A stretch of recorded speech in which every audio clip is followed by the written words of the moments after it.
Hi. Welcome. I am Dan Schmidt. Welcome to the Deer Talk Now podcast. Thank you for joining us. Along here with my crack producer, Campbell. Campbell, I am going to put you on the spot right now, before we introduce our guest. How many people are watching this podcast every week? Number one, you're too young to remember this. When did we start this podcast? 2016. 2012. 2012. And how many people are now watching this thing every week? I'm going to guess around 40,000. You've been doing your homework. 42,093 of you have been listening or downloading this podcast every week. 2.1 million. I cut you off. I was going to ask you how many a year. 2.1 million a year. We thank you so much. All we ask you to do is like and subscribe. You get it for free. Today we have another esteemed guest. We've actually had him on the podcast once before. Chris Vaughan from Hunter Nation. Chris, thanks for taking the time out to join us today.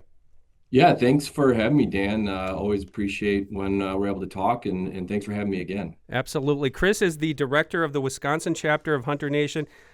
You know, I take this kind of for granted, Chris, but for the people who aren't familiar with Hunter Nation, give us that elevator speech as far as who are you guys and what do you do?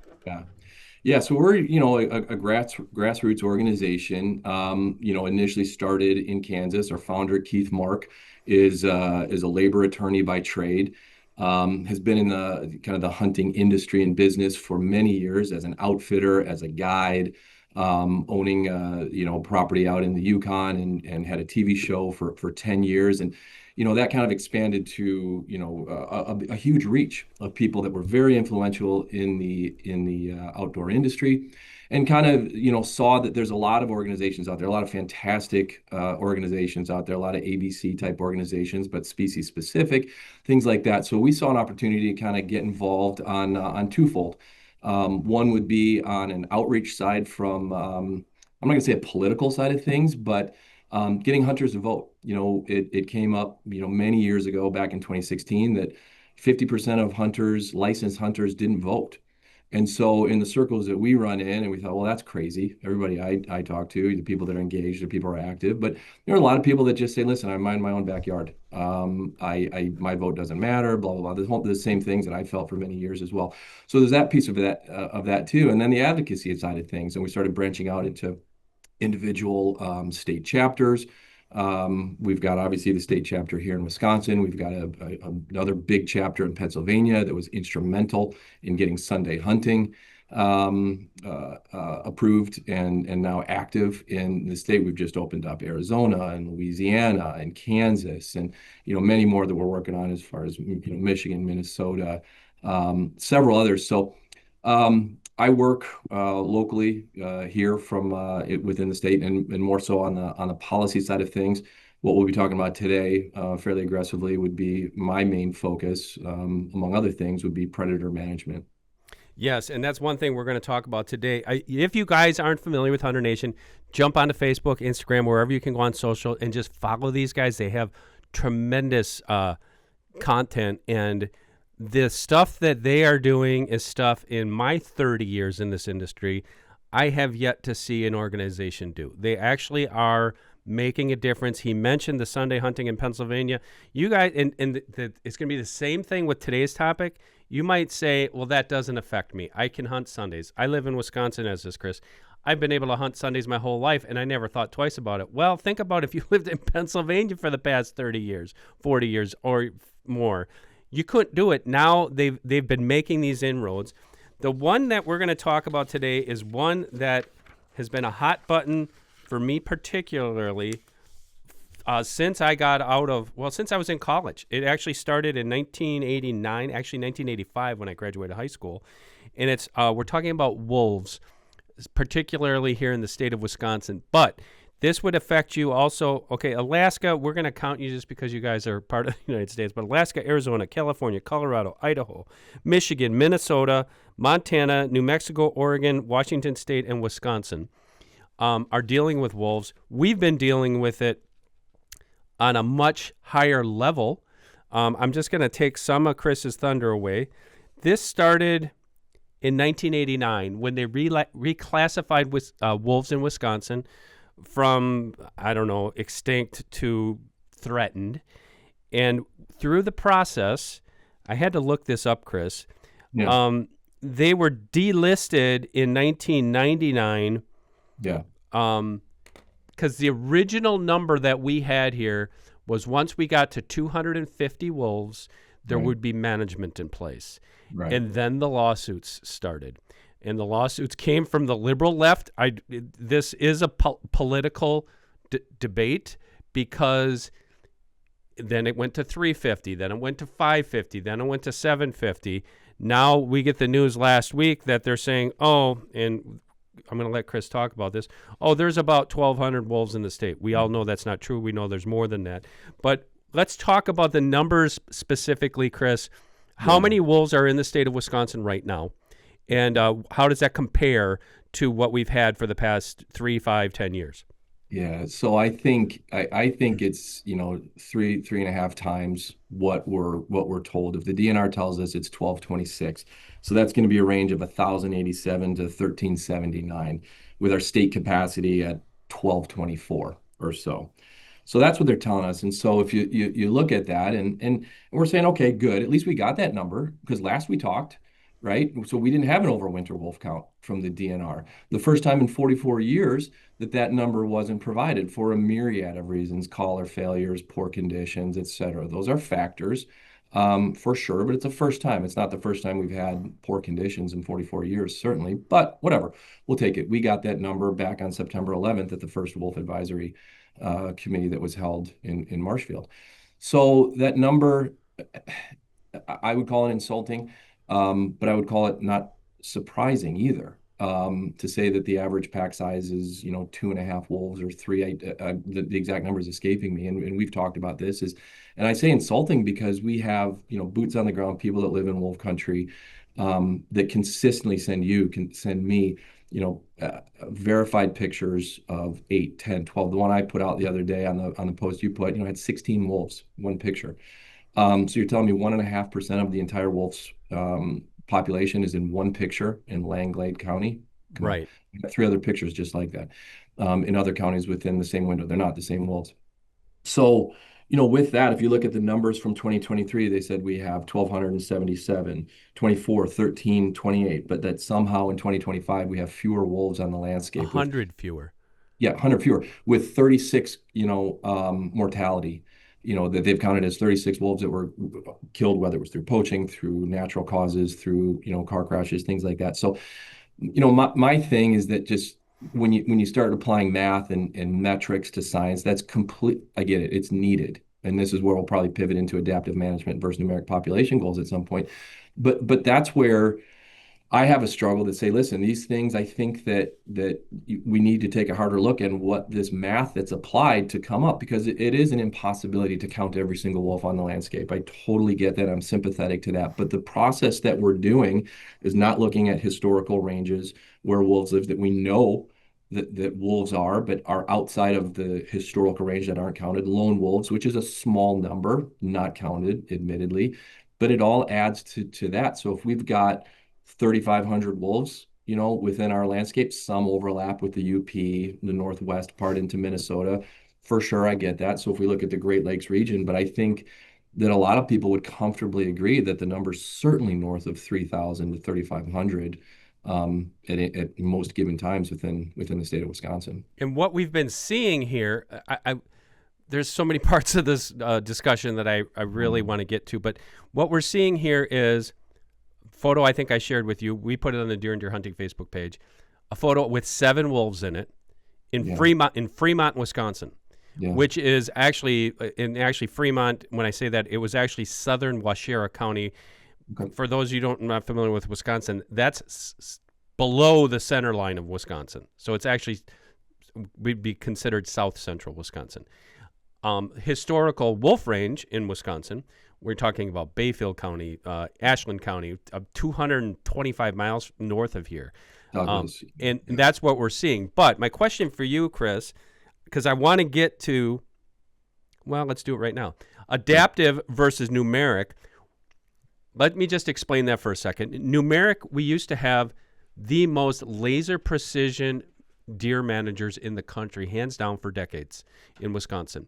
And it was a numeric system that where they would basically estimate the deer population number and then come up with numbers of how many deer that should be killed. Right. Adaptive management, which is kind of like what we have now, should we be killing more or less, or more or fewer does in Wapaka County this year? More or less the same. And now with wolf management, they're kind of doing the same. Isn't this semantics? And if it is semantics, that we've shifted from numeric population goals to adaptive management, if it is semantics, is this politically driven? I think it is, for a few reasons. And I would say adaptive management is a process. It's nothing new.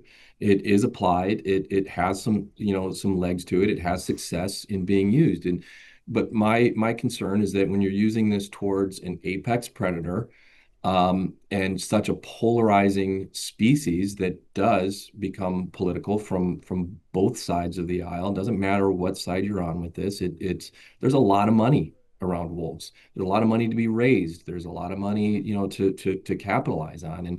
And so this is a big thing we're working on. And just to pivot for a half a second here, I mean, I know there's outdoor organizations that only fight for a Great Lakes delisting because they would still have a federal fight on their hands, and they still have money to chase to fight while we're working on, on other areas. And that's not what we're doing. We are fighting for a federal delisting without judicial review. So going back to, I do think it's political, because if the DNR, they know that because of 2020/2021, that we are required by law, state constitution requires us to have a wolf hunt. It's covered. We're required to have that. It's a protected right that we have as citizens in Wisconsin. So if the DNR says that we've got 1,226 wolves, on the landscape, that adaptive management plan, which is a table that's outlined in there, it's for reference only or for guidance only. It very specifically says that. It's got, the little greater than, less than that says, okay, we know we have to have a hunt, but to me, it's going to say if our carrying capacity, they said, is what, 1,242, and they say we have 1,226, that's going to say, well, my little chart with my arrow points towards stable and not a declining population. And so, that's my concern, is that outside of all the other reasons we should, manage wolves, not just for our deer herd, there's other factors that go involved there. That tells me that we will have no wolf hunt, or a very, very low quota, because we are not specific with our numbers in any way. So where did they come up with this? That's the thing, where all these numbers have changed. The goal line has been moved farther and farther away. We started with, like I said, 250 and you get wolf management. Now, let me stop there and say, I've gone on record so many times to say this. This isn't to say there should not be wolves in Wisconsin or any of those other any of the other states I said. We should have wolves. Wolves belong here. Wolves belong in the landscape. Elder Leopold taught us that. But you know what? Elder Leopold was not the tree hugger that he's been portrayed as. He was guess what he started out of? He was a wolf depredation hunter in Arizona. That's how he started all this. And they said, oh, but he saw the light because he saw the green death out of it. No, he understood that, yes, you have to have wolves, but you have to have a number. But back to my question, 250, now they're saying, well, the capacity is 1,226. How did we go from you get a season at 250 to, well, no, now it's 1,226? Where did that happen? Yeah, again, and that's where I get accused of gaslighting and throwing fuel on the fire and putting misinformation out there. And all we're doing is asking questions that have yet to be answered, because you can't tell me there's more wolf habitat available since 1999. You can't tell me. So we'll look at the simple numbers. We'll look at the deer harvest. There's other things that go into the deer harvest. Yes, we have less hunters. We've had fairly mild winters, and so that's going to favor deer. We're expected to have a heavier winter. That's going to favor wolves. This year too. So that's where the weird part of deer numbers go. And where I live, I've got a very healthy deer population, no problems whatsoever. I don't have wolves in Waukesha County. So that's where these numbers, I wish I could give you a definitive answer outside of what is stated publicly, and on record, of hiking the equivalent of 18,000 miles and covering the 6 zones effectively, and then putting a statistical metric against that to then come up with average pack size based on birth rates and mortalities, whether the mortalities are natural or man-made. It's a number that I find fault in, and I will continue to find fault in that until we get to some common sense over what my computer tells me that model looks like. And I'll fight for a numeric population goal, even though I'm not a wildlife biologist or a large carnivore specialist, because if you look back in those dates, and if you look at 1999, the last time the wolf management plan was updated prior to October of 2023, the wolf has the single greatest recovery story of any species in the state of Wisconsin, and that fell under a wolf management plan that included a numeric population goal. I'm I'm just a firm believer, if it's not broke, why don't fix it. Did it need to be updated? Absolutely. U.S. Fish and Wildlife Services has to have the confidence that the state of Wisconsin can manage wolves once a federal delisting occurs. An update is necessary. No problem there. But why change those metrics when we know that we can specify by zone? We have the ability to create quotas by zone, that would then fall into a harvest number that makes sense for everybody on the landscape. And you bring up a great point, Dan. I got my hand slapped by our founder, Keith Mark, because I kept saying the pro wolf, and he's like, Hunter Nation is pro wolf. And I was like, you know what? You're absolutely right. We are pro wolf, meaning it's a native species. They should be on the landscape. But right now, there's such in the hunting industry, unfortunately, there's such a negative connotation because this species is protected and not managed. And that's what we're fighting for, and that's what we're looking for, to just have some reasonable management like every other species we have in the state that just makes sense. Do you think we're going to get there? I mean, because when I look at this, No. go ahead. I'll follow up. Or do you think we're going to get there? No, because look at, well, not based on, so look at the history of this.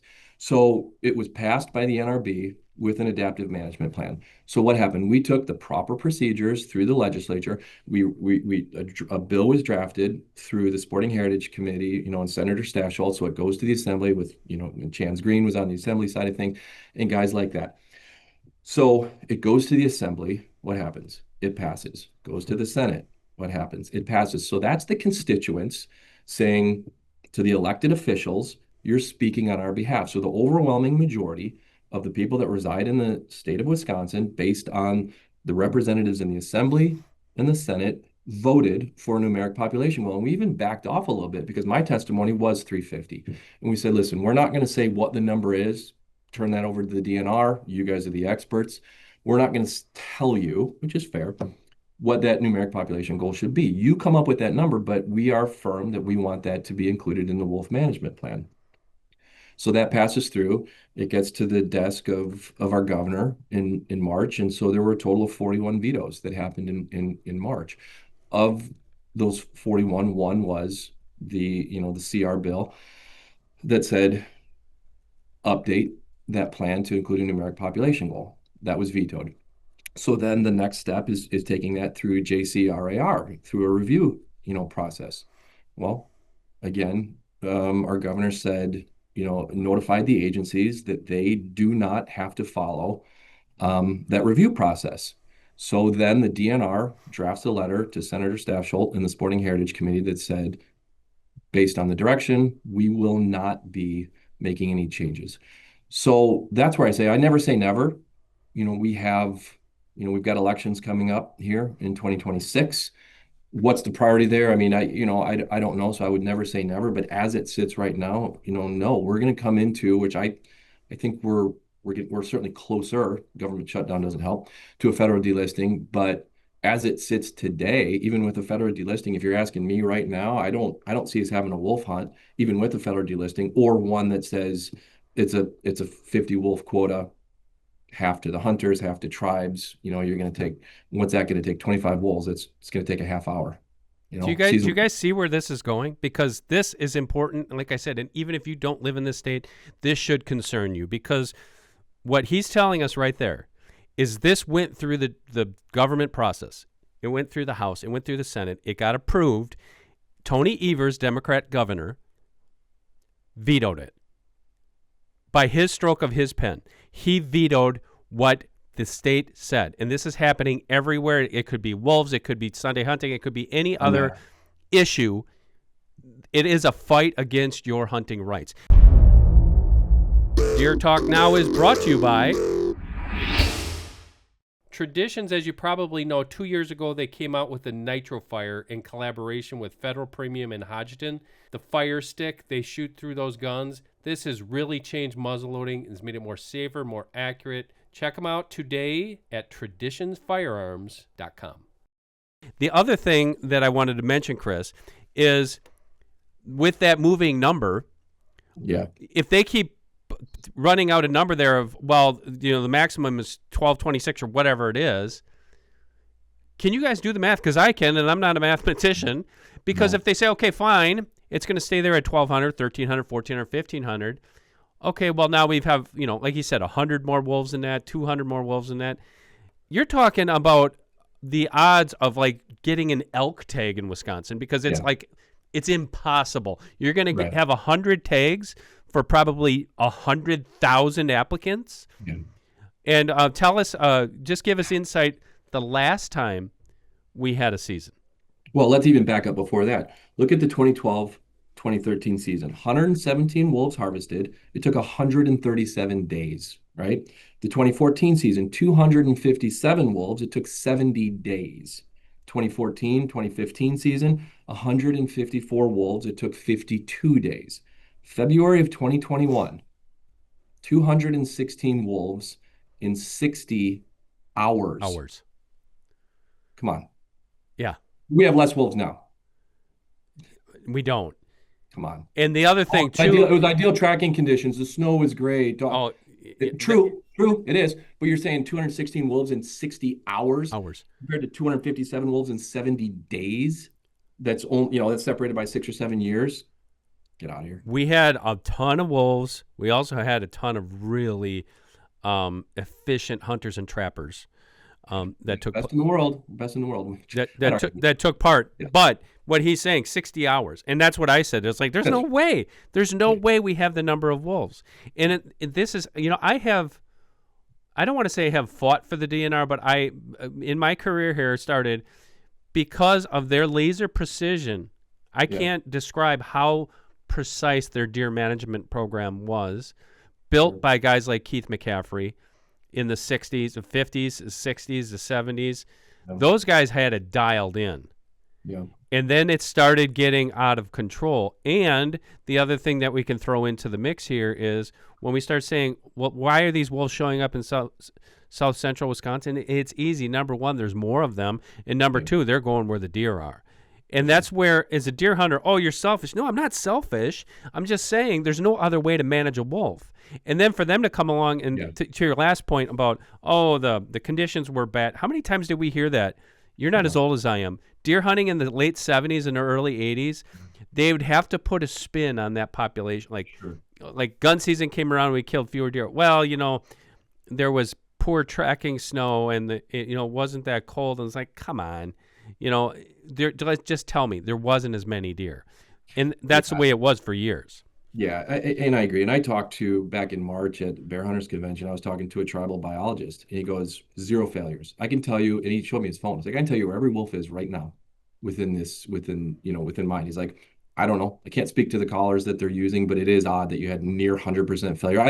Maybe it wasn't 100% failure. Don't quote me on that, but that was marked as lots of collar failures. At the end of the day, we have 41 wolves collared. So it's like, it's not that many, and that's double what we were in the past. So I mean, it's not a huge number. So you're getting, which is great data, gives you a lot of good data, but then you've got to put metrics against that, and that's ultimately my concern is that it is a challenge for sure, and I want to support the DNR, and I do support the DNR as much as I can.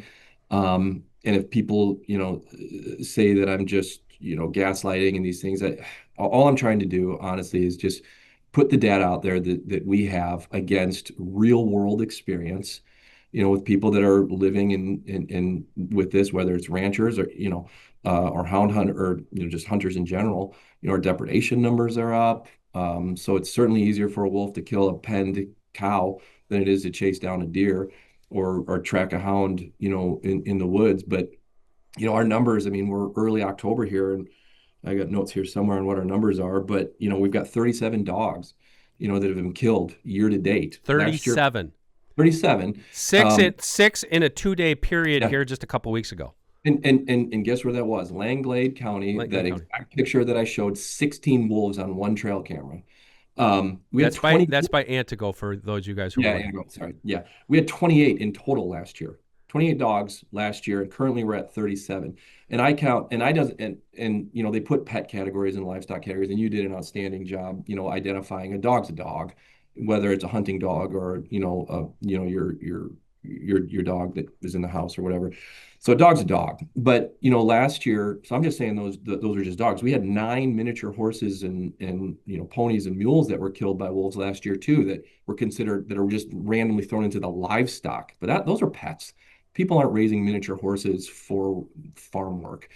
So those were pets. So you put another 9 on there. I mean, the numbers are the livestock as far as being reported is fairly similar to last year. But again, you just look at the easier prey with dogs. We had a cat, we had a yak. I mean, there's just all sorts of they're just non-discriminatory. Kills a donkey a couple days ago.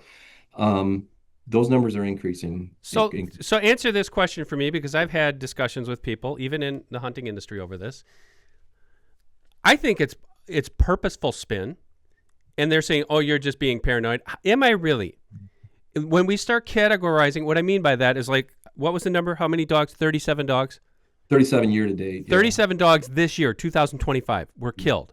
And they'll say, "Oh, well, it was a hunting hound." I'm like, okay, when do we have to? It wasn't a hound that was chasing wolves. Right. So does that make that somehow lesser of that's purposeful? They're saying, well, it's lesser than and like you said, well, there were 6 horses killed. Well, no, there were ponies, for crying out loud. Yeah. The wolf went into some. They have no fear once they start, and we know this. That's why those things were extirpated in Wisconsin. They have no fear. Once they start encroaching on human civilization, guess what? Stuff starts dying. Yeah.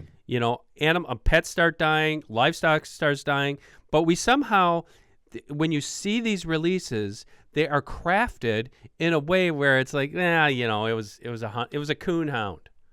Right.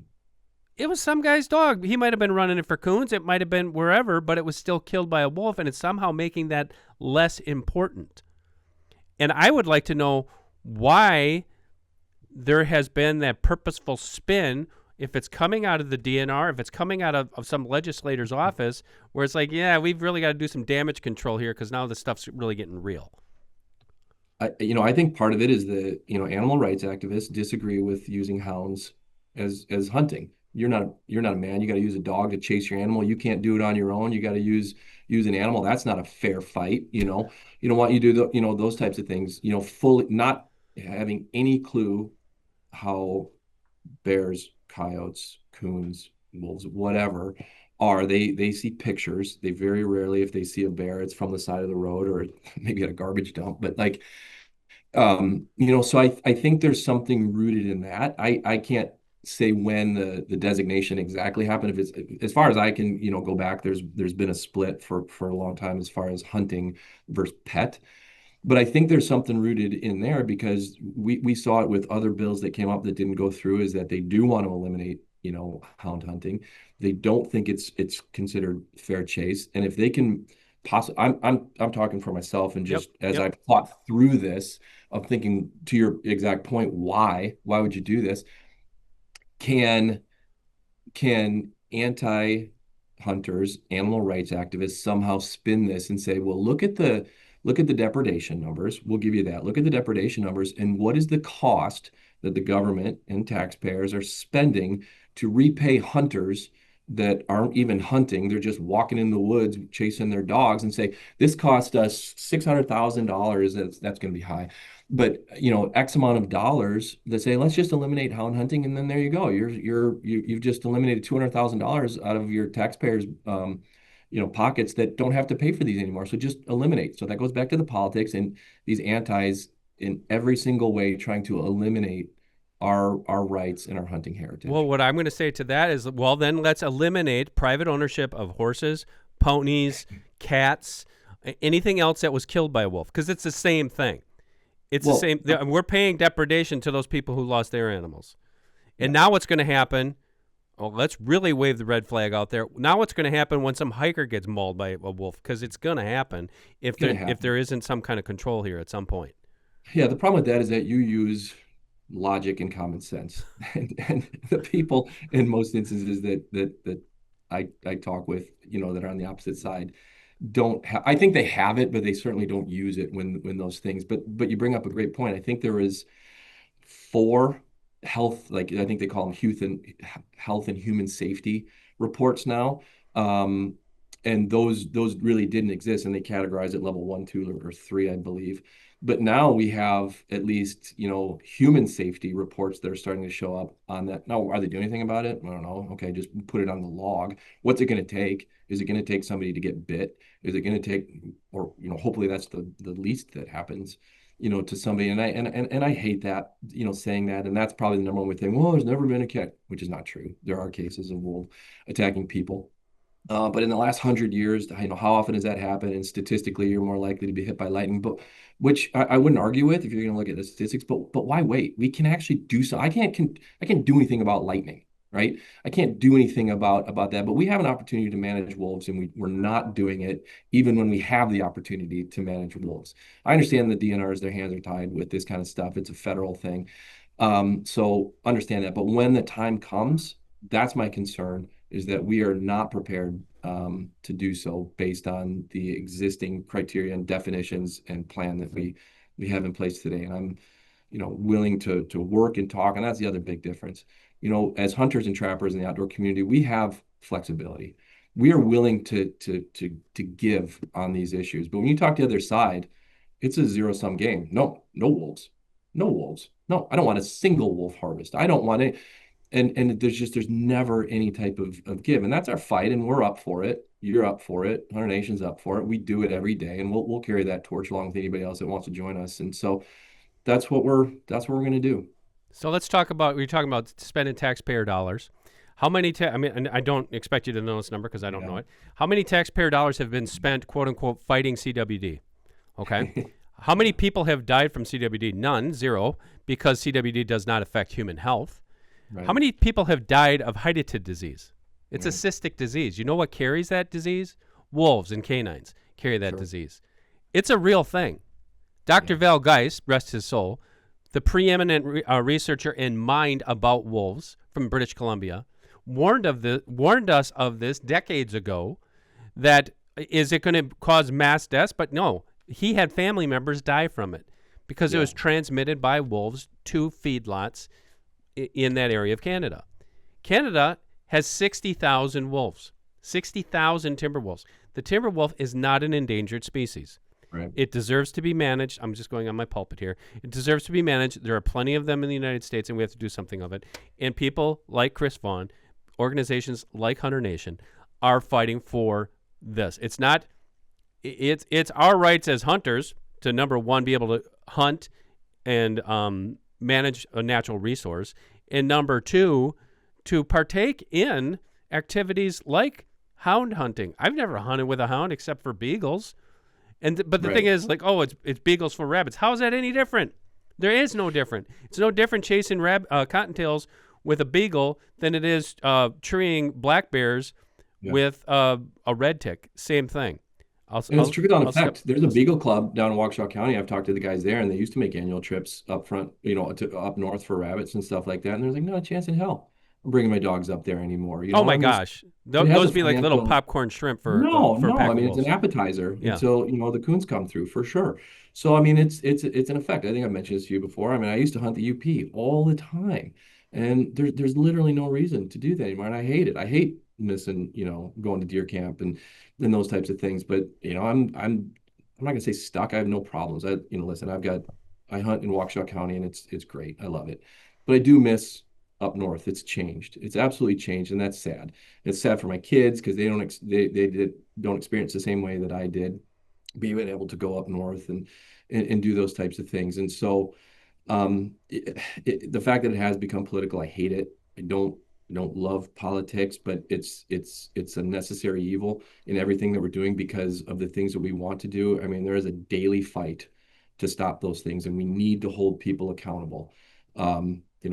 Another topic for another day, but look at where the money is being spent to. We've talked about the financial impact of it, but we just had a DNR audit that was released, not that long ago, and we continue to see that the money is not being primarily spent on hunters and trappers.